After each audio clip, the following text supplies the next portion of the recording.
Hey dancers, we're back. Woohoo! I'm so happy to have Austin here with me. Austin has actually been on my podcast 3 years ago. I checked before this. It Crazy. has been a while, but Austin has been in my awareness for quite a bit now. And I asked him if he would come on and chat with me, and we're recording our chat. So you guys have access to it. Thank you, Austin, for coming and spending your after school with me. Oh yeah, yeah. I'm always happy to chat, especially if it's something that we're passionate about, which we totally are, and it helps like spread the word about changes and transformations and where things are headed. And what I like the most about this chat is that we have these like two very like niche specific fields that we have, and yet we're coming together because we both care. And I think that's something that's really cool that people should definitely notice right away is that like, oh, there's something about this then. So I thank you for having me. I love chatting.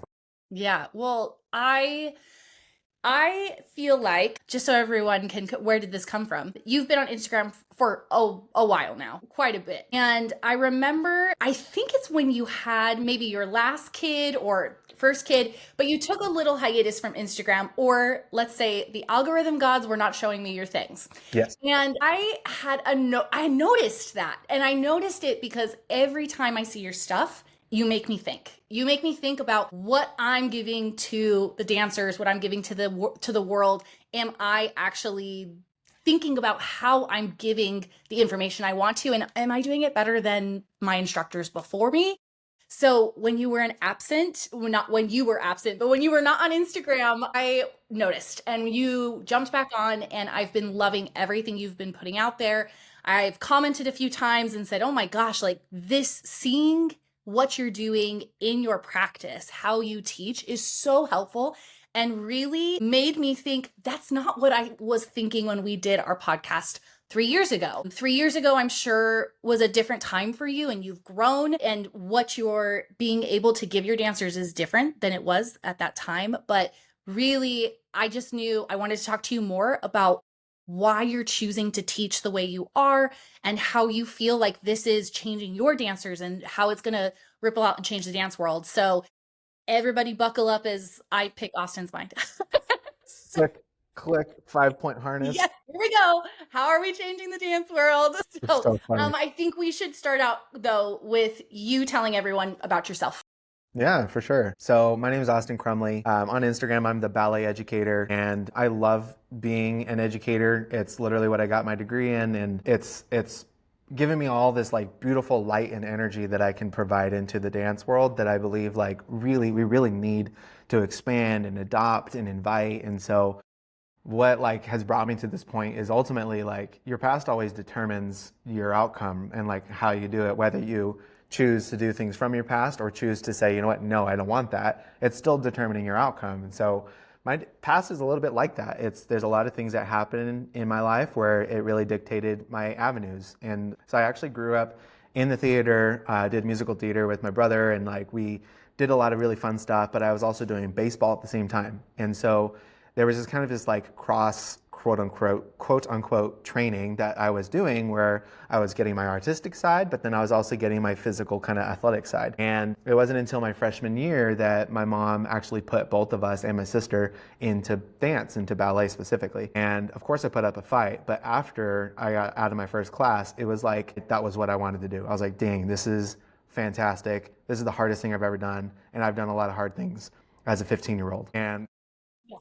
And it just like transformed my life. I'm like, how can something be so beautiful or so hard and yet so beautiful, you know? So it was kind of at that point that I started shifting gears, and to make a long story short, I decided to pursue it. And because I was a late starter as a 15-year-old, I kind of had to take the alternative approach to becoming better, faster, or more efficiently. In other words, smarter.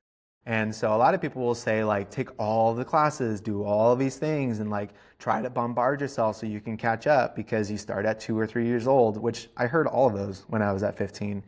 But what I decided to do differently was actually, you know what, I have all this like ideas and training from baseball, and let me just do some of like the exercises like strength training and like things that like that, and see people to then like help me get better in dance. And of course, I saw some things of that time that of like, pioneers within the movement of like dance training that would like kind of go towards strength training or whatever it may be.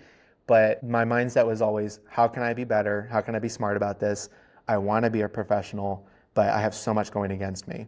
So that was my mindset. And I ended up pursuing college, and I ended up going to the University of Oklahoma, which is a top 5 school of dance in the nation. And there it was like transformed my understanding of dance, of ballet specifically. And it was just like such a phenomenal event that happened in my life. So many changes in both realizing who I was and like what I was doing, and just like great time. And I got my bachelor's of fine arts there. And from that moment, it was like there was a specific course inside, and it was body science for dancers, that I just like blossomed. These ideas came into fruition. This moment of like questioning the pathway that I took, of like, this isn't working, what can work better? It started to get the gears going, which that's who I am now. I'm like constantly questioning, constantly asking, even my own work, is this appropriate? Is this the best possible route? And it can change day to day. It can change by student and student. And so it's just such a crazy endeavor. It was then that I auditioned for professional companies, and then I got a contract with Sacramento Ballet and danced with them for 2 seasons. And while I was dancing with them, I just realized that the system was actually causing oppression for me. And the system, not necessarily being the company, nor being the artistic leadership or anything of a sort. It's not a pointing fingers kind of a game, but it's a realization of the system that was set in place wasn't allowing me to blossom and to come into fruition to be the person that I am and that I needed to be in order to be fully human but fully artist. So I discovered I couldn't do any of the changes within the industry. I had to step out. So I ended up stopping dancing professionally full-time and started teaching full-time. And so it was from that point on that I really started to just like experiment with my classes, and like I did the traditional route, and I realized that, you know, it has its goods, but there are betters, and I could be doing a lot more to allow the students as a human being to blossom and to become better, and then give them obviously what they need in order to then also make it, but hopefully make it in a field where they were better off than I was. And like I had awesome training, but like hopefully they have it better. So that's kind of like the journey from that point and onwards. And then that wonderful pandemic happened, and it caused me to shift gears from pursuing physical therapy school to then pursuing a master's in education. So it was at that point that I decided, you know what, I think I can have a greater approach instead of being just simply like a physical therapist, which is not just a simply thing. You know, physical therapists are fantastic. They're life changers. But I realized that my expertise and my gifts and talents were primarily in being in the moment and the thick of it every single day with students and realizing what they needed to get from one level to the next. So an education, a master's in education, was just the next best thing. And so because of that, I also teach biology during the day. And at high school, I teach at California School of the Arts, San Gabriel Valley. And it's a phenomenal experience because I teach artists every single day. And I get to teach that kind of like different way of thinking, and I can experiment every single day.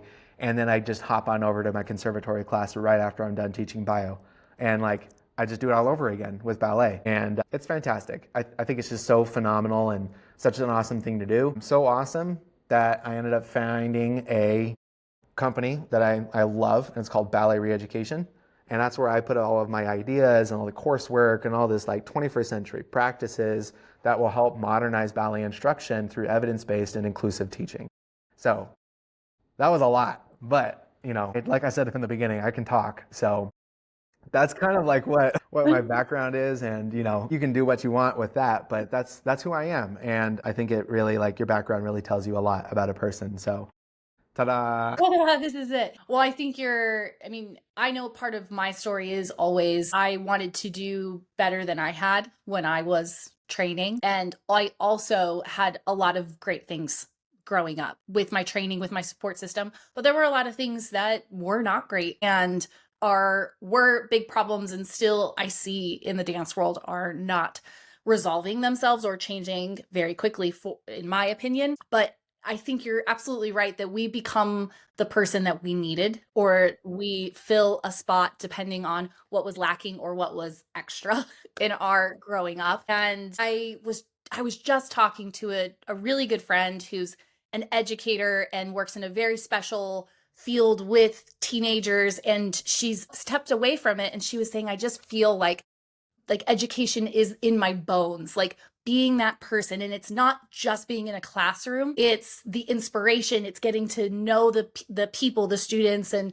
forming them based off of deep relationships that we don't get when you walk into a doctor's office. Again, that's not just the purpose of that endeavor. And I can see off of what I know from you and kind of how I experienced myself that the passion for this type of deep work that you have to just kind of dig through, like not just the surface stuff of teaching out of a book or teaching what you were taught. It really takes a special person, a very specific person, to decide to do the digging to make something different than what we had before. And you're that person. So that's really, really cool. Very cool. You use the term human centered, and I love that idea. Can you tell me a little bit more about what that means to you and how that shows up in your classes? Oh yeah.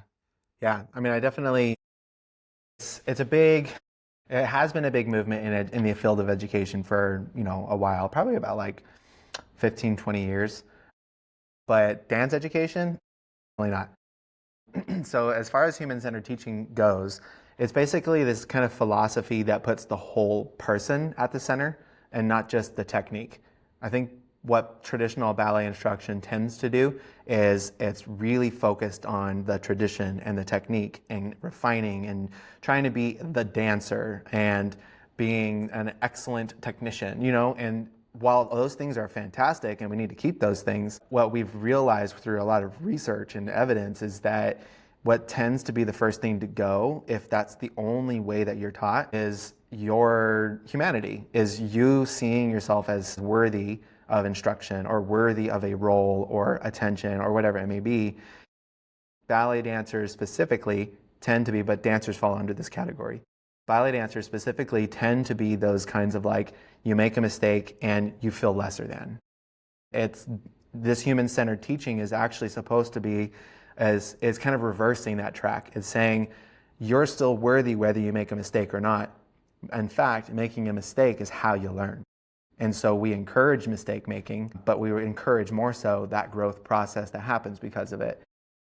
And then you look at the latter and it's like, or you look at the former and you see traditional ballet instruction as you make a mistake and how could you? And it's like this very fixed mindset that we want to kind of break away from. But that's kind of like a little taste of it. But really it incorporates educational psychology, it incorporates dance science, it incorporates emotional safety. It's rooted basically in the belief that how we teach matters just as much as what we teach. So it's moving away from the rigid, hierarchical, fear-based instruction and towards curiosity, clarity, and collaboration. So it's kind of that was an alliteration I didn't mean to do, but there we go. I got to use that. I'm going to write that one down. It's going to be a post. Yeah, for sure. um, I'm curious if you can, off the top of your head, can you give us an example of how you feel looking at the human dancer, the whole person in a class setting when they do make a mistake? How do you approach that? I mean, in my head I'm thinking, well, of course, how I correct or something that I work to do is, I mean, not say wrong or that wasn't right, but like, I'll try it again. Like, and for me, so much is about how it feels.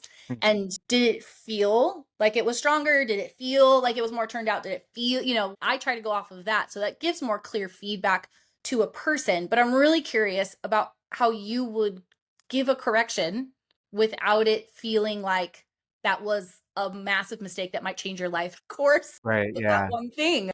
Yeah, it's such a complex question because there's like so many ways you can I start, know, it's like a million pins that we could undo right now. I It's totally okay. realize that. I love this because this actually helps me like think through ways that we can actually like talk about this, and like ways that we can get started. And a couple of ways that like I think are very easy to get started is, let's say let's do a comparison. So in a traditional ballet class, if you were to give a combination, you do like a tendu exercise, and let's say they forget the combo, which never happens, right? Never. And that's sarcasm, by the way. And if like let's say they forget the combo, dancers immediately, humans, they just like, they look at the person of authority and like, oh crap, did they notice, you know? And what tends to happen is you get a scowl. Uh-oh. How could you? I just showed it. How do you not remember that?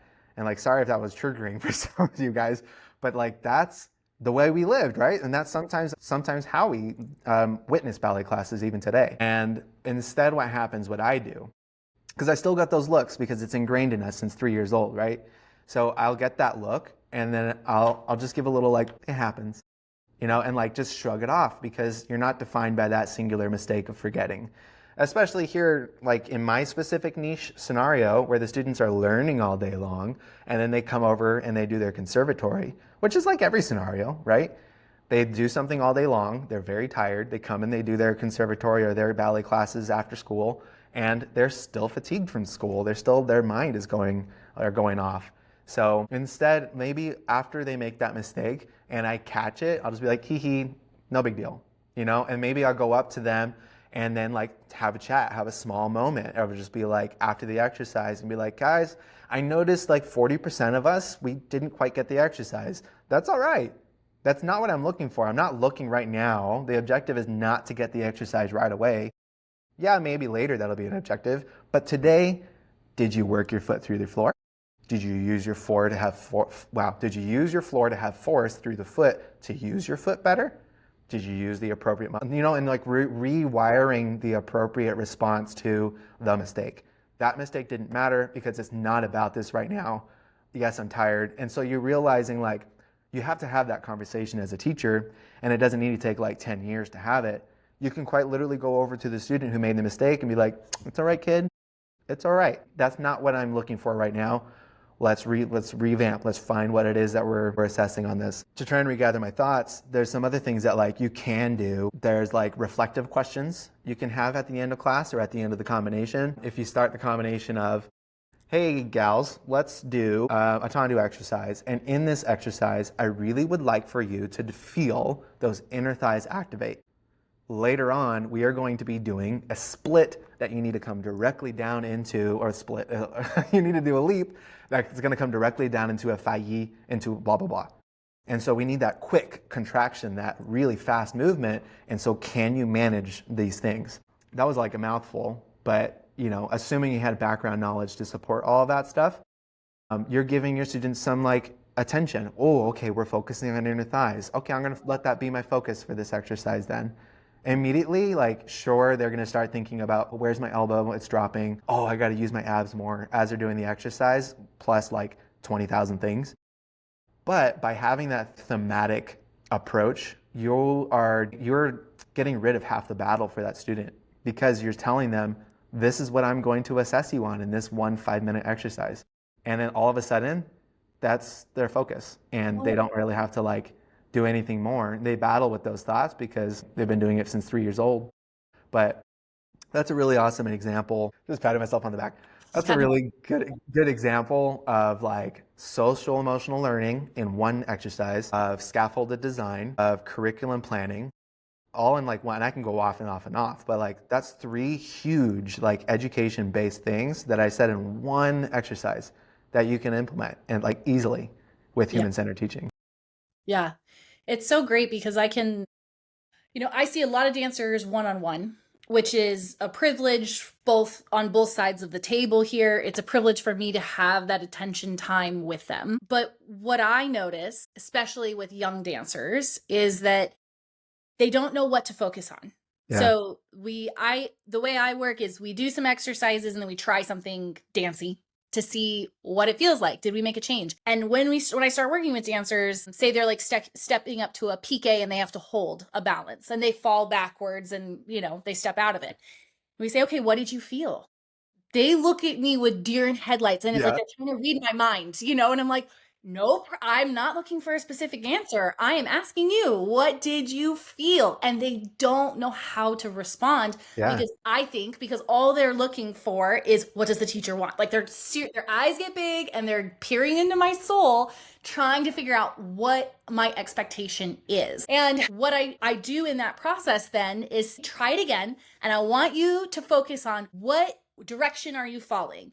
what do you think might help you from our exercises that would help you stay on balance? And sometimes it takes 4 or 5 times, and sometimes they figure something out right away. But when they have that light bulb moment of, I can make a change here, that's what I'm looking for. It takes away so much anxiety from them. I Yeah. see it on their face, like as we're seeing a kind of an anxiety epidemic in our world, especially with kids. I'm starting to question myself even more of like, what can I do to take some of that off of them? And being clear in my expectations, and also just allowing for everybody's different. I can tell them what I feel when I fall backwards in a balance, but honestly, truly, it may not be what they feel. But I'm really noticing that giving focus and one clear idea for them to figure out, as well as asking them to figure out in real time what they could try. And it may not be the best answer for the problem, but at least they tried something. Instead of looking around like you're describing, the eyes of like, ooh, I did it wrong. Like, what did the teacher say? Like, let's figure out something, that try it again. And if it doesn't work, we'll try it again. And it's taking away that anxious moment for them, or some of it, I feel, when I see that happen. Yeah. I mean, all what you said is fantastic. It literally, this is why we get along, because it's all of that is human-centered instruction, and I think that's what makes kind of like dance medicine specialists and practitioners so phenomenal, is because they just know how to cue, and they know how to, like y'all know how to provide the appropriate avenue that like can direct the person who's going through the dilemmas to kind of figure it out for themselves, in addition to like letting you be a guide. So you got it right. And if anybody's on the fence of whether you're going to seek instruction with Miss Allie, then man, hop up the fence, seek that help. Join us on this side. For sure. No, but I mean, to come right back to what I said in the beginning, like, it is for myself on, in my brain and on my side of it, I'm constantly thinking, am I doing this well? Like, am I actually making the changes in this person that I want? And coming back to that human-centered thing, something I've started saying in the last few years is that dance is the least interesting thing about me and about you and about any dancer. And I say that because I got so wrapped up in my identity was a dancer. And when I stopped dancing, I didn't know who the heck I was. I didn't know how to contribute to the world. All the things you were saying before about our self-worth when we do something wrong, there was layers and layers and layers of things that are still being unraveled. But I realize now the reason my family loves me, my friends love me, even if I come out into this weird, bizarre social media world, nobody actually likes me because I'm a good dancer. They like what I am because of how I show up. And that is, I believe that is true of every single person. I feel like we can make such a change with our younger just in these moments where our small words really matter. And sometimes I catch myself, my students will tell you this. Sometimes I say something and then I'm like, I'm going to say that again. Yep. That was not what I meant. It's like I catch a verbiage that I'm like, oh, that's not actually what I meant to say. Or I'll do it with cues all the time, because I'll say something and it totally flops in their mind. And it's not, you did it wrong. It's like, hey, I don't think that was the right cue for you. Let's try again. And we keep working through it. But I do say, this is not about you. I did not give you a good cue. Let's try this again. But lovely. It's like the accountability from myself, and then allowing them to also have the accountability of like just trying again. So now I'm off on a tangent too. Should we bring it back? Yeah. I mean, you have to be humble to do this kind of work, but that's such an important part. Yeah. Bringing it back, that's human-centered instruction is such an interesting topic, because it's so vast, but so simple at the same time, I think a lot of this can really be summed up into, what does the human need? And then I think I actually said this in our previous podcast. What does the human need? And if you can fill their needs, you can actually get them to do what they need to do. Because at our base core of who we are, we want to feel needed. We want to feel loved. And if you don't feel that, you're going to seek it out in many other different ways. And in ballet, we can see that with the attention of the teacher, and we can see that with a lack of camaraderie and tension within the core and within the students of like, I'm better, I need to prove myself. And you're going to see a lot less of that drama. Let's be honest. You're going to see a lot less of that drama if you can meet your students' needs through human-centered instruction. It's not also just this kind of like, I think something that people often hear is it's kind of like gentle parenting, Okay. and it's not gentle parenting. And even gentle parenting it's such a misconception, but it's not gentle teaching, let's call it, because you still need to have sternness. You still need to have a presence and discipline and saying, no, this is what it is. But you need to also have that side of you that understands that the human is trying to understand these concepts. And so you can't just be a drill sergeant. Sure, there's a time and place, because there is a time for everything, but that's not the sole way to get it done, which is kind of like brings up another thing that people often say is like, well, it's not broke. We still produce these wonderful dancers. We still produce these fantastic, productions. Look at the Royal. Look at this ballet company. Look at all this stuff. But then you have to determine, but at what cost? Are you looking at everything? Are you looking at all the factors coming into play? Are you looking at the dropout rates? Are you looking at the injury rates come February? Are you looking at, come the beginning of the season, let's talk about it. Are you looking at all these tiny different things that are coming into play, and is it really working? Or is it kind of just superficial? Are you just seeing the product? So that's kind of like, it's a lot to chew, but it's fun to chew. I don't know. It's such an interesting thing to kind of dive into because that's the depths of the matter. But alas, here we are. Yeah, you read my mind. Those exactly where I wanted to go next, and asking you was like, how do we deal with the people, or what do you think with the people that are saying, if it's not broke? Yeah. We're still seeing that. And I have so many thoughts. We could go off in so many different Right. directions, but I do think our dropout rate is insane. The injury rate is insane. It's higher than like almost any other sport. We are seeing dancers, so many people who don't want to go back to ballet, who don't want dance in their adult life, who wouldn't put their children in it. Like, this is a really common thing we're hearing from dancers in their late 20s to 40s who are actually kind of traumatized and would not subject their children to something that we say we love, but can't fathom putting a little innocent soul into it. Right. And like, that speaks volumes of what's happening.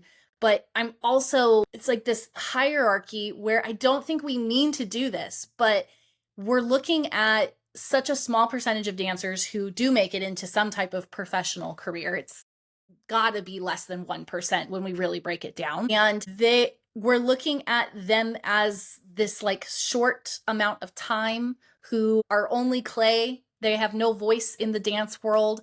They are what the director makes them. Yeah. And it's so limiting to what we actually could be giving to the entire art form, to the dance world. I mean, the list kind of goes on, but my other half, who's not in the dance world, always says like, why? He can't understand Yeah. why people would do this. Like, spend for everything from the time you're 2 to whatever age, you spend so much money, you make no money, you're mentally beat down. He hears the things that are my irks of the mental side of dance. And he's like, Yeah. I don't understand why anyone would do this. I'm like, oh, because there's the love of it. Yeah. Right. He must We're be crazy, so man. frustrated with me. It's so funny. It's such a contradiction, but like if you're a dancer, you get it, And like if you've been through the field or like if you've even just taken a class before, you understand, you get it. It's such a weird predicament, and of course we can't, even get to the bottom or like get to the surface rather of this conversation in this conversation, but to kind of combat or to offer a different approach to people who say, if it's not broke, don't fix. If it's not broke, don't fix it. And if it's like, why is this needed? Why is this new approach needed if we're still producing ballet beautiful dancers? It really does kind of go back to, are you seeing the whole picture? Do you have an understanding of what people go through every single day? It's just like basic conditioning, and I don't mean in a exercise science way. I mean in a psychological way. If you're thinking Pavlov, like you are conditioned to perform a certain way and to do things in a certain way because that's the way that you were raised, and that's the way that you realized that that's how you operate in society. And ballet is no different. Ballet and dance training in general, we have been raised to be quiet, shut up. The teacher has all the knowledge. You're going to get what you can from the teacher, and if you're not going to be quiet, you're going to be sent out of the class as a punishment. And you don't get this then. And then let's just stop there for a second, because that's crazy. That's an amazing psychological evaluation that we should probably do. But just on that alone, and then like you look at traditional instruction as well, at the traditional just route, you do that through your formative years. You do that as a pre-adolescent to an adolescent, up past through 18 years old into a potential early 20s where your brain hasn't even developed yet until 25. Yeah. And so you're like, all these things come into play, and you do all that training, and then you're a professional probably at 18 plus where you're not fully developed even in your bones, muscles, brain, everything. And you're here to tell me like, it's not broke. So it's just, the more knowledge you have, the more power you have, the more you understand that you know nothing. And the more you understand that you realize, wow, like this is far more vast than we make it out to be. And if we think we have the answer, think again. Because even in my understanding of where I'm at currently, this is the answer for now. But until new research comes out, until we can use the scientific method and determine ways and look at evidence and look at and observe people as they go through these things, there may be new things. And I may come back and be like, you know what I said? I'm actually going to contradict myself now, just like Rice with peace and love, Right. And if you don't know that, y'all just make sure you look that up. We'll Google that one. Yeah, Google peace and love. But just like that, we're going to go back and say, you know what? We knew best at that time, but now we know better. And we know better, guys. This isn't the 70s anymore. This isn't the ballet that we used to. No, this is, yes, it is, but like this is the 21st century. We need to start treating the people who are taking ballet with the honor, respect, and dignity that they deserve, because they're humans entering into the field and they're taking on this thing, partaking in it, so that they can enjoy it. And I think it matches that whole, we do it because we love it. And we put up with a lot of the things because we love it. Mm-hmm. I couldn't imagine myself not doing it. Therefore, I'm going to put up with this thing. Yeah. So it's kind of an interesting phenomenon. And again, I don't think I even scratched the surface, but I think I gave a lot of thoughts for people to kind of think about. And if you're listening, watching, whatever it may be, if you have more thoughts and you want to peruse that field, dude, I'm just a DM away. Email me, send me a DM. I would love to chat about this, and I would love to document and find ways to make this better. Because, and then I guess I can end this question with, look at the people who are kind of spearheading the this, I guess, route or this new way of thinking. Like Stephen McRae comes up, and the fact that he did a whole documentary about his process of when he ruptured his Achilles tendon on stage and his recovery process and coming back to the dance and to the stage. He didn't come back full force. He literally came back, did a performance, and was like, all right, I got to take 6 months off now, because he worked up to it, had to come back. And he's using science and he's using dance medicine to help him get to the point where he can do what he can do and be the best that he can be at his thing. And it may not be like what it was before, but I think that's the point. I think that we can make this better. We can dance longer. We can dance with more efficiency. As long as we have that human in mind, it's possible. And again, it's not just the emotional, feel good parts. Keeping the human in mind is more than that. It's also including the whole aspect of practicing tapering or periodization, rethinking the whole classroom approach, and what does it mean to go through such an intense period but then never stop that intense period? What's my body going to do after that? The physical, emotional sides of things. That's what we mean when we're talking about the human-centered teaching. How can we use holistic understanding of the human? Yeah, and I think that's one thing I didn't understand fully from you years ago when we chatted was, it sounds lovely and I'm on board for the psychological side of it, but then later on watching you over social media demonstrate, and I know you meant to, but it literally, there's videos where you're just recording you teaching.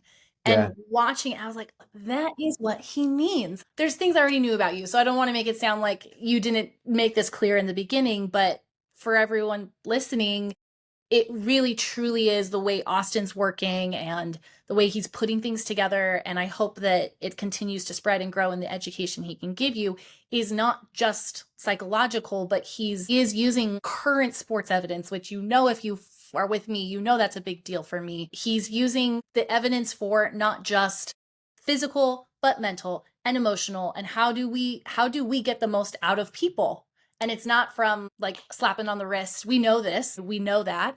So there's so much more to this than just, I would say, than just the environment that you create in class, which is a wonderful thought and worth all the attention. But there's a lot to it. And I'm always grateful when people like you kind of put things together for us and say, here you go. Like, thank you. Thank you. Because it gets exhausting sometimes to pull your own things and a lot of trial and error. And it's really nice to see. For me, it's always nice to see somebody who I think is doing something well. Like, okay, I'll try it from here. Like, well, let's see how this goes from wherever that person is presenting. And then I can learn and grow and tweak. I mean, that's what keeps pushing us forward, right? Like, if we all started from zero, then I don't believe there would be the progress that there is or the rapid progress that we can see. So being able to learn from our past and from other people's past. And I always hope that my dancers and the people that at some point look up to something I said, I hope they become better than me. And I hope it happens quickly. So I kind of want to be put in the dust when I'm old. I want For sure. people to surpass me. And I think I've done a good job if that's what happens. So if you guys are interested at all, I'm going to put all the links for all of Austin's stuff, but Austin, don't you have like a summer dance lab, a summer training lab happening soon? Yeah, yeah. I'm just like so excited for this. It's everything that I wish that I had to like learn how to teach in this way and like in such an easy, digestible kind of format. I've been working on this for like 7 months just to try and find the best way to fit it in dance teacher schedules, because that's crazy, to make it as affordable as possible. Like, I think the best package, just to be honest with you, is tier 2, which includes curriculum lab. I'm calling them all labs because, hey, we're experimenting here. Yep. The curriculum lab, then there's the foundations lab as tier 1. And included in both of those is this wonderful course that I'm offering separately later called Teaching Smarter. And it's integrating dance science, sports medicine, dance medicine, all that stuff with an NSAM personal trainer that specializes in dance. So it's Delaney Mena. She and I are This is working wonderful. together Yeah. to like come up with this way for dance teachers to understand what it means to dance, to provide dance instruction or ballet instruction for the 21st century. That includes this newfound knowledge. Well, let's be honest, it's not newfound, but newfound knowledge for dance education, easy to understand. So yeah, it's called the Summer Training Lab, and it's happening this summer. I'm hosting it. It's like late June through July. It's synchronous and asynchronous, so you can do self-paced learning. And at the end of the weeks, we do a little weekly check-in with each other. And so it's community-based. People can ask questions. You can have conversations with one another in a group setting on my webpage. It's like this phenomenal, like, cute little moment where like people who are like-minded can come together and they can learn and they can actually talk with one another. And so you're not left feeling isolated, because like, raise your hand out there if you're feeling like you're doing this alone. My hand's up. Totally. Let's go. Yeah, I feel Totally. like I'm doing it alone, and I'm here to tell you that you don't have to. And so the Summer Training Lab very much is that. Tiers of support wherever you're at. You can do self-paced. We got coaching. We can do even full mentorship. Come and be with me. I teach you scaffolded curriculum design, human-centered classroom strategies, integrating dance science into your ballet instruction throughout the whole year. You're going to walk away with literally like the best things ever. One of the packages, if you do the curriculum lab, it's like $1,200 value, but you get it for like 43% off this summer, Amazing. which is fantastic. Yeah. So you get to work with me, dance specialists like dance nutritionist Rachel Fine is on board. We have, I'm blanking all of a sudden, but dance psychologist Ariana Shimitz with persistence Mhm. psychology is going to come in and do a master class for everybody, and a ton more. Like I'm so pumped for this. I It's like so shaking because exciting. I'm so excited. Yeah. So you can join just if you come to my page and you DM me Summer, I will send you everything you need to know. It's that easy. And then you can get on the wait list, early bird wait list. You're going to get the best discount that way. Yeah, I think I would love to see everybody there. I would love to see you learn. I would love to grow with you in that process. I would love to learn from you too, because you're going to teach me things as much as I am going to teach you. And it's going to be a fun, cute little community. So I'm excited. I think I love there's it. a lot more I could say, but I'll try and keep it brief. I love it. And I really, really think that if anyone is looking on how to become a better teacher, this is it. Like, this is way more than anything I've heard at this point. There's no flattery there. It just is the way it is. I have not seen anything that is this in depth available to everyone right now. So I really feel like if you're looking for something, some inspiration, because can we all talk about a little bit of burnout at points, right? Today. Nothing gets me over burnout like being around like minded people that we can drive the questions, really have to use my own creativity. I get to see everybody else's. That just gets me out of my funk so quickly as an educator. So, yeah, check it out, guys. Check out Austin on Instagram and please send him any DMs you have. Oh, yeah. Reach Please out to do. him, use him as a resource for sure. Like I said, I love to chat. Yeah, he's wonderful. So, thank you so much, Austin. I'm so appreciative of you spending your time with me. Oh, yeah. I appreciate being here. I love chatting and I love this friendship that we have. It's awesome Thanks, Austin. We'll talk later. for sure.